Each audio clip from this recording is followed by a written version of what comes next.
with Coach Eric Stockhausen, coach of the Kayhi King boys. Coach, you're just coming off the Meet the Kings weekend.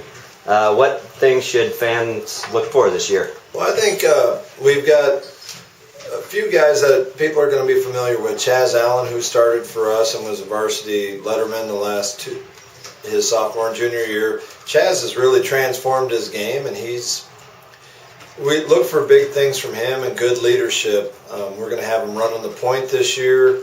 He's very comfortable with it. He's gonna do a lot of things for us this year. I think Jesse Lindgren, who also is be his third year as a letterman, will penetrate to the basket and do good things for us. Leads very well for us as well. Rebounds well.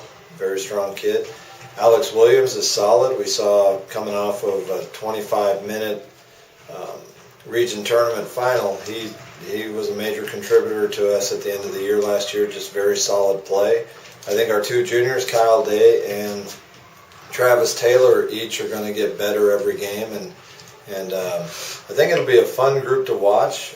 We'll see some seniors, Keegan Lervick and Xavier Jones, get in and get some minutes and do some good things defensively, and we've got a few other guys who might be able to help us throughout the way. But I think mostly we ought to see very, very solid defense, moving well together, a lot of communication on the defensive end. But I think we'll see, we're trying to play a very intelligent brand of ball, which will adjust with who we're playing. Coach, you're getting ready to get on an airplane tonight to head up to the Soldotna tournament.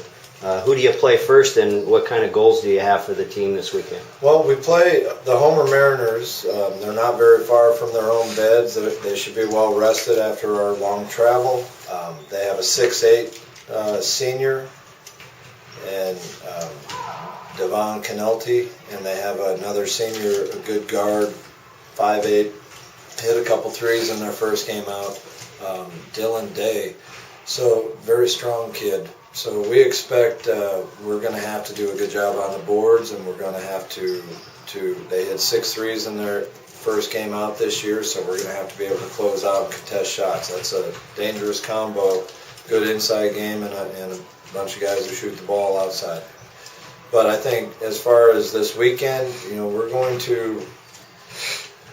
will be the first time we see where our major holes are. I think we have a team that does a lot of things okay to fairly well. I think we want to find out what things we can take and make our strong points and make what we hold our hat on, and we need to find our weaknesses this weekend. So we're not worried about wins and losses this early in the year especially, but we just want to go out and try to do the things that we've taught. We've only had 2 weeks, and we've only taught a few things, so we should be able to go down and do those.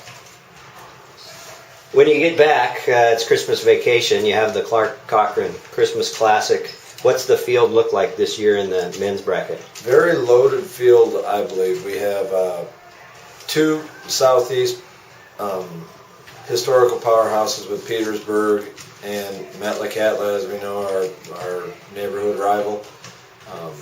We have a couple of 4As, one being Kenai and one being Chugiak.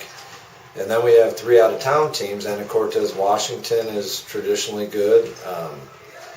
Then we have Philomath, which has been very good. We were here 2 years ago. And also Palm Springs, which I believe won the tournament 2 years ago. And they are loaded. They're 4-0. They've got a 6'9" guy, 225. That's a really good player. So it's going to be a loaded field. I think all the games will be competitive. I think Palm Springs is probably the favorite coming in, but we're excited to have it back to 8 teams and looking forward to the competition.